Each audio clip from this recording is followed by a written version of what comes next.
Selamat siang pemirsa, saya Irwan Saragih kembali hadir menemani Anda dalam Sumut hari ini siang. Siang ini kami telah merangkum sejumlah informasi terkini di antaranya. 2 penambang tanah perbukitan di Sibolga tewas tertimbun. Pemkab Batubara luncurkan mobil Dukcapil keliling. Objek wisata di Samosir dibuka, wisata pantai jadi pilihan. Selain cuplikan berita tadi, kami juga akan menghadirkan beragam informasi lainnya. Pemirsa, kita jelang Sumut hari ini siang selengkapnya.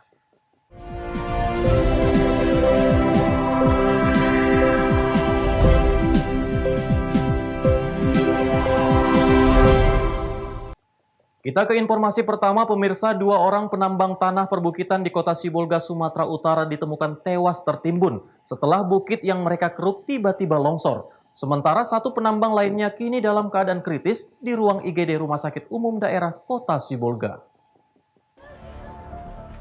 Dari video amatir warga, memperlihatkan ketiga warga Jalan Jenderal Sudirman, Kelurahan Aik Perambunan, tewas tertimbun material tanah perbukitan yang mereka keruk. Berdasarkan keterangan sejumlah tetangga korban, tanah perbukitan yang mereka keruk tersebut akan dipergunakan untuk menimbun fondasi rumah mereka. Namun ketika sedang menggali, ternyata tanah perbukitan yang berada di atas tiba-tiba saja longsor dan langsung menimbun ketiganya. Peristiwa ini tengah dievakuasi oleh petugas BPBD Kota Sibolga dan butuh waktu 1 jam bagi petugas BPBD Kota Sibolga untuk mengeluarkan ketiga warga yang tertimbun material tanah.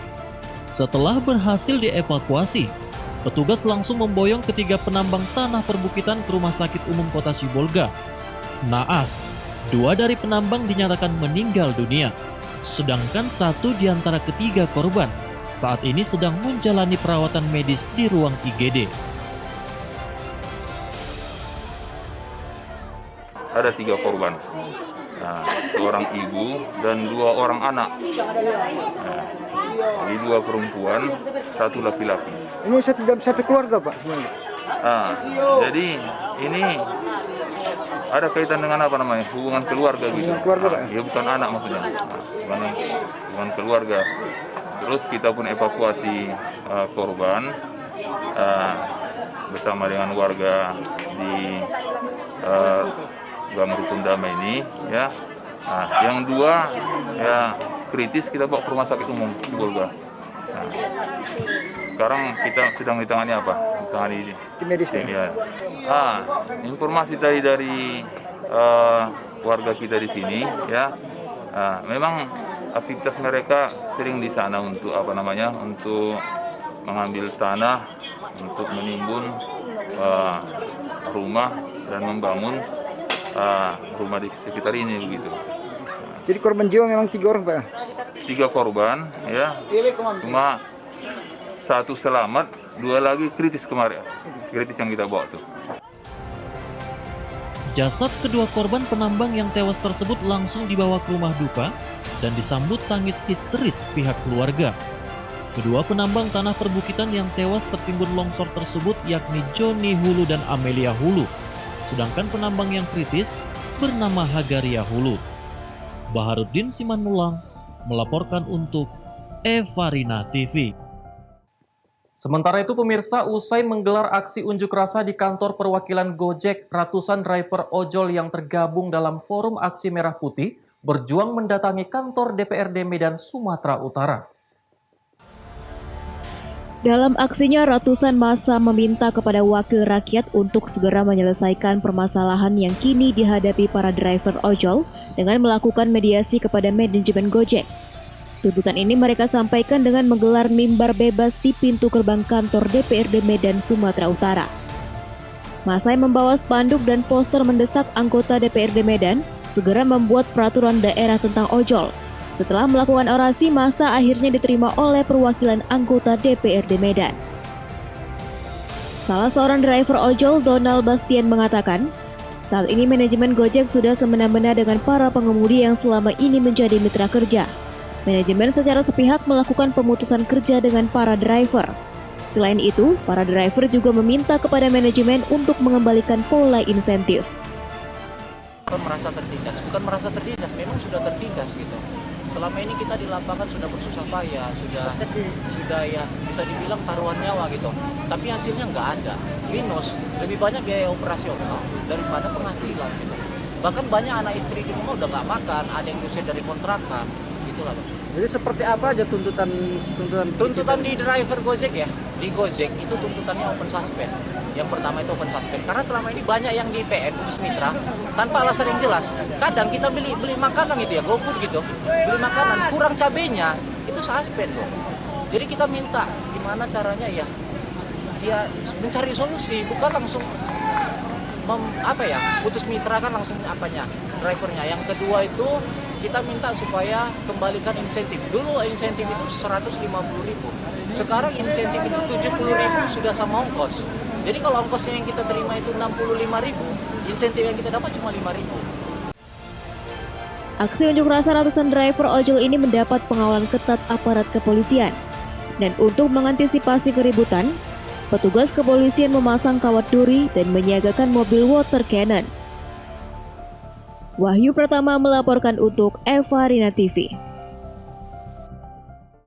Pemirsa, Kementerian Lingkungan Hidup dan Kehutanan mencatat sedikitnya 19% atau 13 juta hektar lahan hutan mangrove di Indonesia dalam kondisi kritis.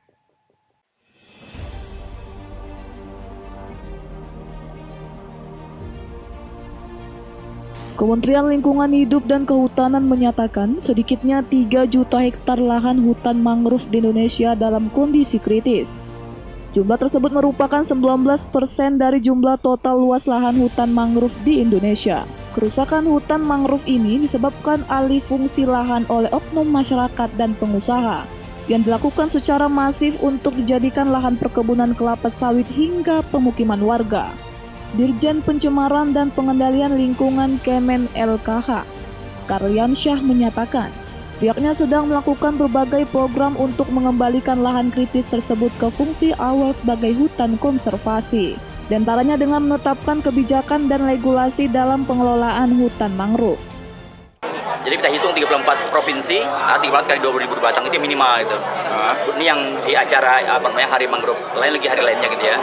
Nah, tadi disampaikan bahwa 19% kondisinya kritis. Ini harus diperbaiki gitu.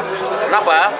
Tadi saya sampaikan di pidato Ibu Menteri, fungsinya itu bukan hanya sekedar tadi untuk perikanan, tapi juga menyerap karbon. Kalau kita ingin iklim kita bagus, normal ya, artinya penyerapan karbon harus kita pertahankan. Apa itu? Antara lain mangrove gitu. Kalau mangrove-nya bagus, insya Allah tadi yang menyerap 10% itu bisa dikembalikan. Itu poinnya.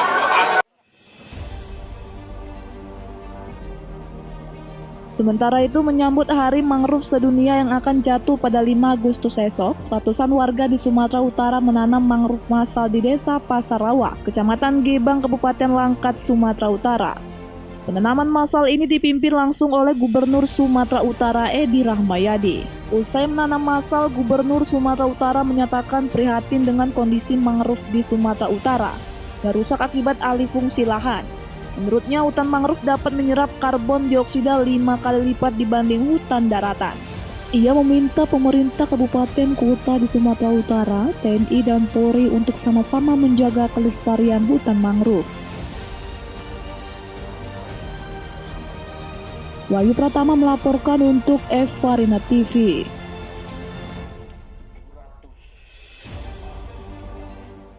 Pemkab Batubara luncurkan mobil Dukcapil keliling. Beritanya akan hadir sesaat lagi.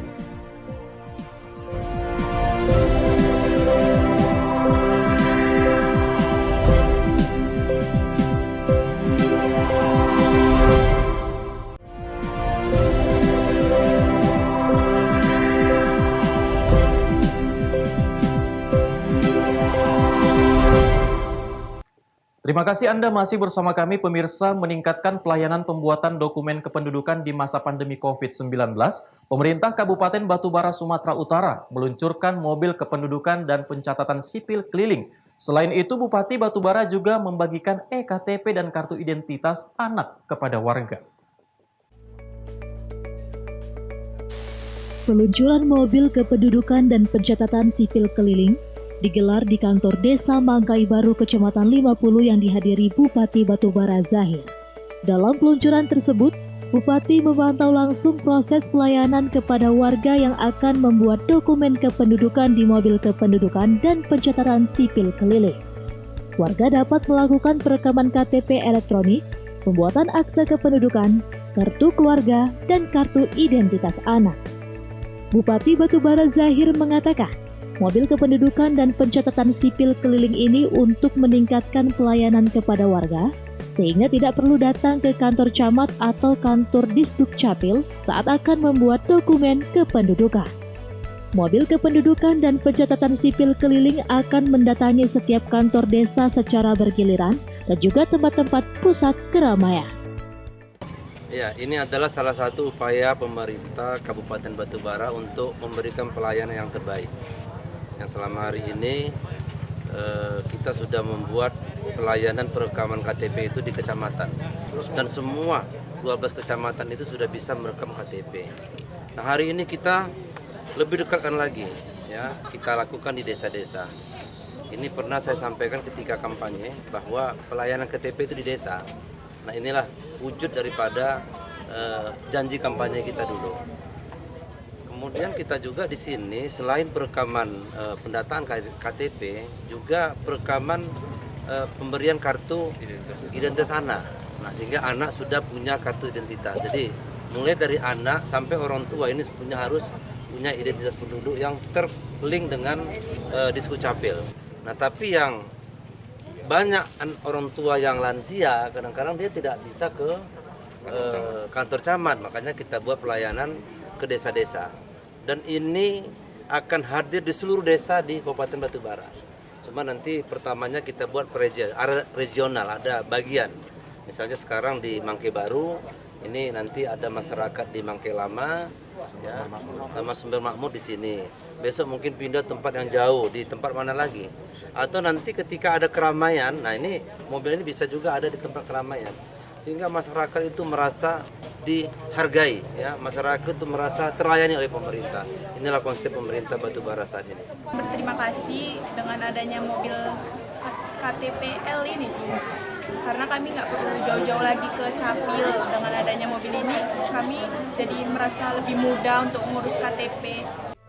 Sementara itu, dalam peluncuran mobil pencatatan sipil keliling ini, Bupati juga memberikan EKTP dan Kartu Identitas Anak atau KIA kepada warga. Hingga saat ini proses perekaman KTP elektronik di Batubara telah mencapai 90%. Taufik melaporkan untuk Evarina TV. Kita ke informasi lainnya, pemirsa, euforia kemerdekaan Republik Indonesia tahun ini tampak senyap di Kabupaten Toba, Sumatera Utara. Tidak seperti tahun-tahun sebelumnya yang selalu dirayakan dengan semarak dan penuh euforia kemerdekaan. Hingga saat ini, bahkan banyak rumah warga yang belum mengibarkan bendera, serta kendaraan yang belum menggunakan bendera. Perayaan kemerdekaan Republik Indonesia pada 17 Agustus mendatang di Kabupaten Toba dipastikan tidak semeriah seperti tahun-tahun sebelumnya. Hal ini disampaikan oleh Lasa Simanulang, Kepala Bagian Tata Pemerintahan Kabupaten Toba. Menurut Lasa, tahun ini peserta upacara akan dibatasi, bahkan upacara di tingkat kecamatan ditiadakan. Kita pastinya memenuhi surat edaran tentang pedoman pelaksanaan dari Setnek RI. Jadi panitia kita di tingkat Kabupaten Toba sudah bermufakat dengan tentunya stakeholder yang lainnya, penyelenggara tata upacara militernya kan ikut Dandim, Kapolres dan segala macam sudah sepakat dan memenuhi sesuai ketentuan yang diamanatkan di edaran dari Setnek RI. Kira-kira bentuk edarannya itu seperti apa pelaksanaan upacaranya? Pelaksanaannya di tingkat pusat ada, di tingkat daerah daerah itu provinsi dan kabupaten kota ya.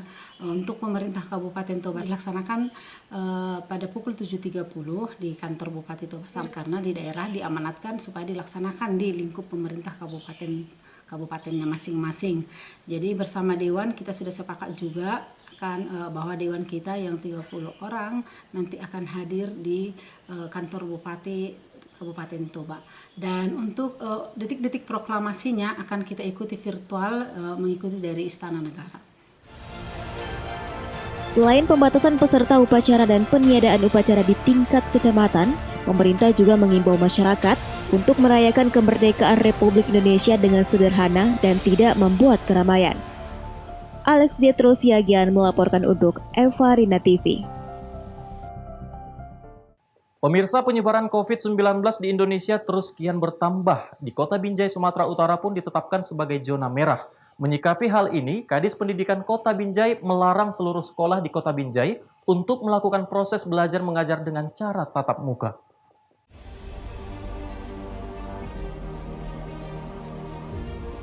Hingga saat ini Kota Binjai masih masuk dalam kategori zona merah penyebaran COVID-19. Hal ini mengakibatkan proses belajar mengajar dengan cara tatap muka belum bisa dilakukan. Dalam konferensi pers, Kadis Pendidikan Kota Binjai Sri Ulina Ginting mengatakan sampai saat ini Kota Binjai masuk kategori zona merah.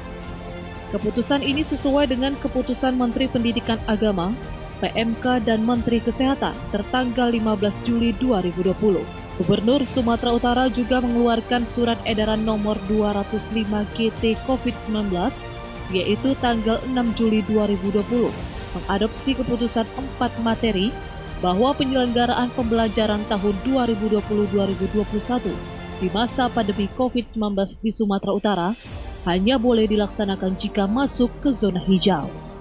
Ia juga mengatakan kalaupun Binjai sudah zona hijau, siswa yang boleh mengikuti proses belajar hanya siswa SMA dan SMK. Baru 2 bulan ke depan boleh diikuti siswa SMP, 2 bulan selanjutnya diikuti siswa PAUD. Bagi sekolah yang tetap melaksanakan proses belajar tatap muka, pemerintah sudah bekerja sama dengan Satpol PP untuk merazia seluruh sekolah yang ada di Kota Binjai. Pemerintah Kota Binjai juga sudah membuat terobosan dengan meluncurkan aplikasi sistem informasi guru mengajar untuk memudahkan siswa dan guru melakukan proses belajar melalui daring. Jika siswa terkendala dengan tidak memiliki paket data, Kadis Pendidikan mengatakan dapat mengatasinya dengan menggunakan dana BOS untuk membelikan paket data. Bagi orang tua yang tidak memiliki Android, guru akan mengunjungi siswa untuk melakukan proses belajar mengajar atau sebaliknya. Siswa yang mendatangi sekolah dengan membatasi jumlah namun tetap menerapkan protokol kesehatan.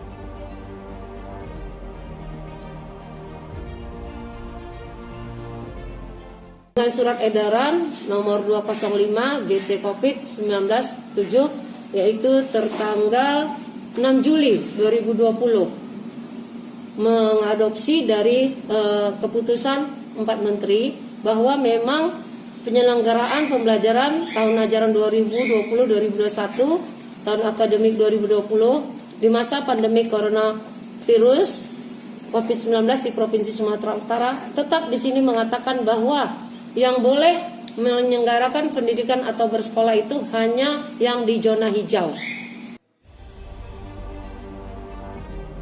Kasus terkonfirmasi COVID-19 di Kota Binjai saat ini yaitu mencapai 69 orang yang terdiri dari 28 orang dirawat, 38 orang sembuh, dan 8 orang meninggal dunia.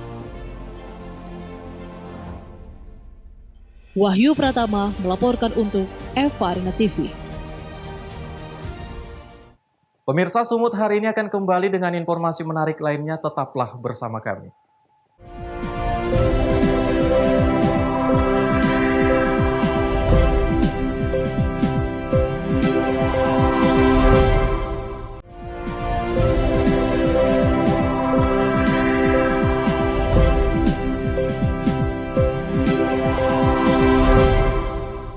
Terima kasih Anda masih bersama kami. Pemirsa, pemerintah Kabupaten Samosir telah membuka objek wisata bagi wisatawan Nusantara. Berdasarkan surat edaran Bupati Samosir, Rapidin Simbolon, objek wisata di Samosir resmi dibuka sejak tanggal 31 Juli 2020. Sejak dibukanya objek wisata bagi wisatawan Nusantara, wisata pantai menjadi pilihan utama bagi para pengunjung. Seperti objek wisata pantai yang satu ini, yakni Pantai Sigurgur. Pantai Sigurgur berada di Kecamatan Simanindo, Kabupaten Samosir, Sumatera Utara. Pantai ini tak luput dari kunjungan wisatawan dari berbagai daerah.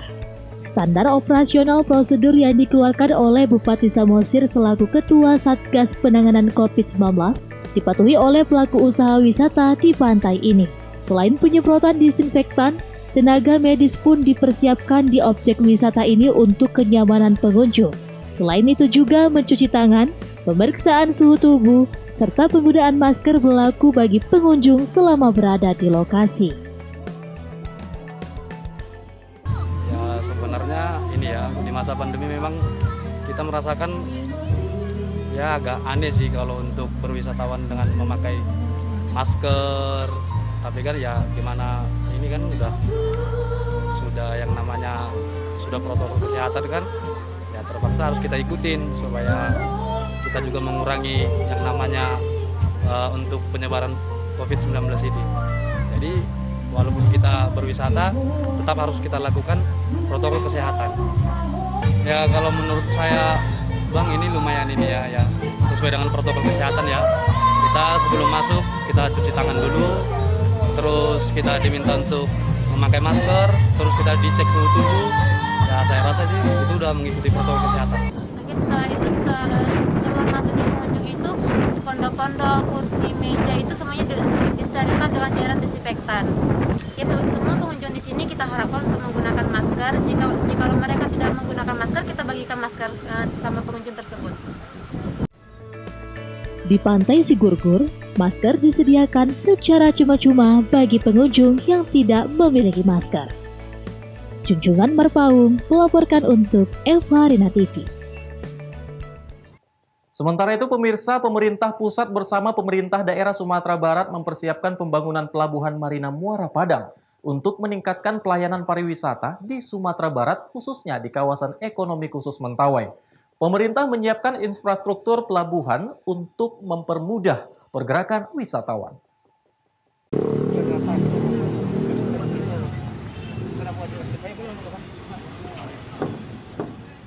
Deputi Bidang Koordinasi Infrastruktur dan Transportasi Kementerian Koordinator Bidang Kemaritiman dan Investasi Ridwan Jamaluddin mengatakan pemerintah pusat tengah merancang pembangunan pelabuhan Marina Muara Padang sebagai pelabuhan pendukung kegiatan di kawasan ekonomi khusus K Kepulauan Mentawai.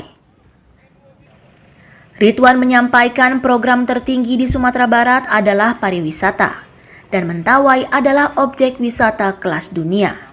Sehingga pemerintah perlu menyiapkan infrastruktur pelabuhan untuk mempermudah pergerakan wisatawan. Karena perjalanan wisata identik dengan pergerakan orang dari satu kota ke kota lain atau satu negara ke negara lain.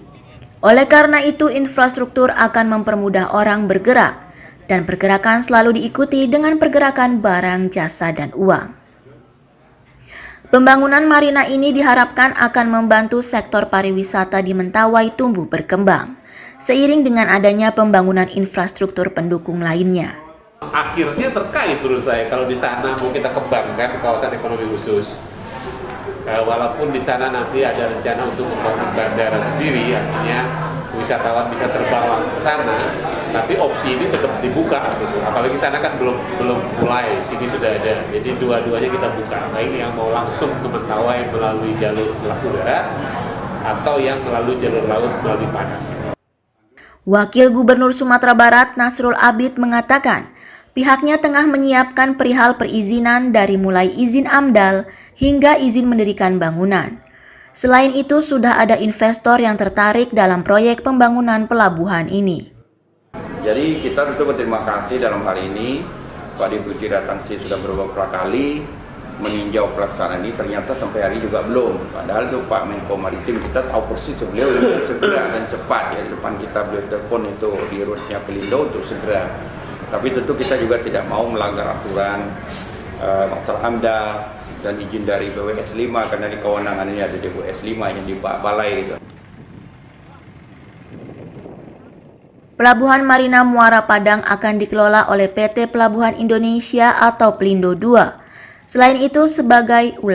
Selain sebagai infrastruktur transportasi, pelabuhan ini diharapkan dapat menjadi pusat maritim yang dapat digunakan oleh berbagai komunitas berbasis maritim di Padang. Dari Kota Padang, Sumatera Barat, Fandi Yogari, Kantor Berita Antara mewartakan.